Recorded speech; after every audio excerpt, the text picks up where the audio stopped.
নমস্কার বন্ধুরা, আজকে চলে এসেছে রবিবারে ব্লগ নিয়ে। দুপুরবেলা কম্পিউটারে থিসিসের কাজ করতে করতে একটুখানি ফল খেয়ে নিলাম। তারপরে একটুখানি মা বেসনের প্যাক করে রেখেছিল, অনেক দিন মুখে কিছু মাখা হয়নি, গরমকাল পড়ে গেছে, স্কিনটা পুরো রাফ হয়ে গেছিলো, তার জন্য একটুখানি দই আর বেসন আর হলুদ দিয়ে একটা ফেস প্যাক করে নিলাম। তারপর স্নান ফান সেরে মা একটুখানি পুজো দিয়েছিল ঠাকুর মন্দিরে, তো আমিও একটুখানি তারপরে পুজো দিয়ে দিলাম। কি সুন্দর লাগছে দেখুন মন্দিরটা।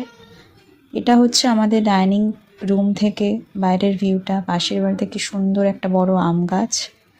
আর কালকে আমাদের লাঞ্চের মেনু এইটুকুই ছিল, ঢেঁড়স ভাজা, ভাত, আলু পোস্ত আর মাছ আর আম। তারপরে বাবা ডাব নিয়ে এসেছিলো, ডাব খেলাম। আর এটা হচ্ছে আমাদের ব্যালকনি থেকে বাইরের ভিউটা। আমাদের ফ্ল্যাটটা 4 তলায়, খুব সুন্দর লাগে আর এত সুন্দর হাওয়া কি বলবো, সাউথ ফেসিং। তারপরে মা কাঁচা আমের একটা মাখা করেছিল, এত সুন্দর টেস্ট হয়েছিল কি বলবো, জিভে জল চলে আসে দেখে। তারপর সন্ধ্যাবেলা আমি ঘুম থেকে উঠে একটুখানি বেরিয়েছিলাম, কেনাকাটা ছিল। আর রাত্রিবেলা লুচি, ছোলার ডাল আর ডিম সেদ্ধ দিয়ে ডিনার করে নিলাম।